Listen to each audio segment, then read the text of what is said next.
I once said, if you want to liberate a society, all you need is the internet. I was wrong. I said those words back in 2011, when a Facebook page I anonymously created helped spark the Egyptian revolution. The Arab Spring revealed social media's greatest potential, but it also exposed its greatest shortcomings. The same tool that united us to topple dictators eventually tore us apart. I would like to share my own experience in using social media for activism and talk about some of the challenges I have personally faced and what could we do about them. In the early 2000s, Arabs were flooding the web, thirsty for knowledge, for opportunities, for connecting with the rest of the people around the globe. We escaped our frustrating political realities and lived a virtual alternative life. Just like many of them, I was completely apolitical until 2009. At the time, when I logged into social media, I started seeing more and more Egyptians aspiring for political change in the country. It felt like I was not alone. In June 2010, internet changed my life forever. While browsing Facebook, I saw a photo, a terrifying photo, of a tortured dead body of a young Egyptian guy. His name was Khalid Said. Khalid was a 29-year-old Alexandrian who was killed by police. I saw myself in his picture. I thought I could be Khalid. I could not sleep that night, and I decided to do something. I anonymously created a Facebook page and called it "We Are All Khalid Said." In just 3 days, the page had over 100,000 people, fellow Egyptians, who shared the same concern. Whatever that is happening got to stop. I recruited my co-admin, Abdurrahman Mansour. We worked together for hours and hours. We were crowdsourcing ideas from the people. We're engaging them. We're calling collectively for actions and sharing news that the regime did not want Egyptians to know. The page became the most followed page in the Arab world. It had more fans than established media organizations and even top celebrities. On January 14, 2011, Ben Ali fled out of Tunisia after mounting protests against his regime. I saw a spark of hope. Egyptians on social media were wondering, if Tunisia did it, why can't we? I posted an event on Facebook and called it a revolution against corruption, injustice, and dictatorship. I posed a question to the 300,000 users of the page at the time. Today is 14th of January. 25th of January is the police day. It's a national holiday. If 100,000 of us take to the streets of Cairo, no one is going to stop us. I wonder if we could do it. In just a few days, the invitation reached over 1 million people, and over 100,000 people confirmed attendance. Social media was crucial for this campaign. It helped a decentralized movement arise. It made people realize that they were not alone, and it made it impossible for the regime to stop it. At the time, they didn't even understand it. And on January 25th, Egyptians flooded the streets of Cairo and other cities, calling for change, breaking the barrier of fear, and announcing a new era. Then came the consequences. A few hours before the regime cut off the internet and telecommunications, I was walking in a dark street in Cairo around midnight. I had just tweeted, "Pray for Egypt. The government must be planning a massacre tomorrow." I was hit hard on my head. I lost my balance and fell down to find 4 armed men surrounding me. One covered my mouth, and the others paralyzed me. I knew I was being kidnapped by state security. I found myself in a cell handcuffed, blindfolded. I was terrified. So was my family, who started looking for me in hospitals, police stations, and even morgues. After my disappearance, a few of my fellow colleagues who knew I was the admin of the page told the media about my connection with that page and that I was likely arrested by state security. My colleagues at Google started a search campaign trying to find me, and the fellow protesters in the square demanded my release. After 11 days of complete darkness, I was set free. And 3 days later, Mubarak was forced to step down. It was the most inspiring and empowering moment of my life. It was a time of great hope. Egyptians lived a utopia for 18 days during the revolution. They all shared the belief that we could actually live together despite our differences, that Egypt after Mubarak would be for all. But unfortunately, the post-revolution events were like a punch in the gut. The euphoria faded.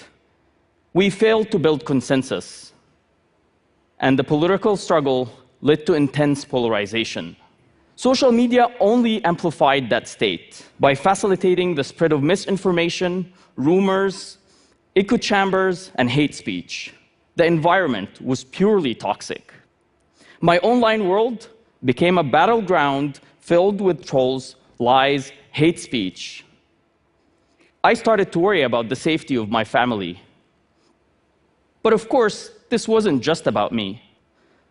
The polarization reached its peak between the two main powers, the army supporters and the Islamists. People in the center, like me, started feeling helpless. Both groups wanted you to side with them. You were either with them or against them. And on 3rd of July 2013, the army ousted Egypt's first democratically elected president after 3 days of popular protest that demanded his resignation. That day, I made a very hard decision. I decided to go silent, completely silent. It was a moment of defeat. I stayed silent for more than 2 years, and I used the time to reflect on everything that happened, trying to understand why did it happen. It became clear to me that while it's true that polarization is primarily driven by our human behavior, social media shapes this behavior and magnifies its impact. Say you want to say something that is not based on a fact. Pick a fight or ignore someone that you don't like. This is all natural human impulses, but because of technology, acting on these impulses is only one click away. In my view, there are 5 critical challenges facing today's social media. First, we don't know how to deal with rumors. Rumors that confirm people's biases are now believed and spread among millions of people. Second, we create our own echo chambers. We tend to only communicate with people that we agree with. And thanks to social media, we have mute, unfollow, and block everybody else. Third, online discussions quickly descend into angry mobs. All of us probably know that. It's as if we forget that the people behind screens are actually real people and not just avatars. And fourth, it became really hard to change our opinions. Because of the speed and brevity of social media, we are forced to jump into conclusions and write sharp opinions in 140 characters about complex world affairs. And once we do that, it lives forever on the internet, and we are less motivated to change these views, even when new evidence arises. Fifth, and in my point of view, this is the most critical. Today, our social media experiences are designed in a way that favors broadcasting over engagements, posts over discussions, shallow comments over deep conversations. It's as if we agreed that we are here to talk at each other instead of talking with each other. I witnessed how these critical challenges contributed to an already polarized Egyptian society. But this is not just about Egypt. Polarization is going on the rise in the whole world. We need to work hard on figuring out how technology could be part of the solution rather than part of the problem. There's a lot of debate today on how to combat online harassment and fight trolls. This is so important. No one could argue against that. But we need to also think about how to design social media experiences that promote civility and reward thoughtfulness. I know for a fact, if I write a post that is more sensational, more one-sided, sometimes angry and aggressive, I get to have more people see that post. I will get more attention. But what if we put more focus on quality? What is more important, the total number of readers of a post you write, or who are the people who have impact that read what you write? Couldn't we just give people more incentives to engage in conversations rather than just broadcasting opinions all the time? Or reward people for reading and responding to views that they disagree with? And also make it socially acceptable that we change our minds, or probably even reward that. What if we have a metric that says how many people change their mind, and that becomes part of our social media experience? If I could track how many people are changing their minds, I'd probably write more thoughtfully, trying to do that, rather than appealing to the people who already agree with me and liking because I just confirmed their biases. We also need to think about effective crowdsourcing mechanisms to fact-check widely spread online information and reward people who take part of that. In essence, we need to rethink today's social media ecosystem and redesign its experiences to reward thoughtfulness, civility, and mutual understanding.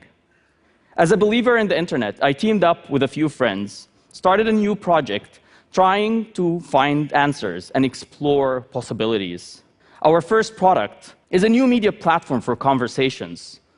We're hosting conversations that promote mutual understanding and hopefully change minds.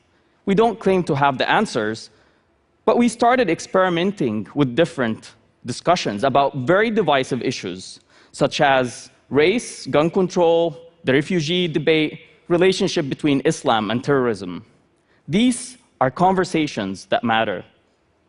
Today, at least 1 out of 3 people on the planet have access to the internet. But part of this internet is being held captive by the least noble aspects of our human behavior.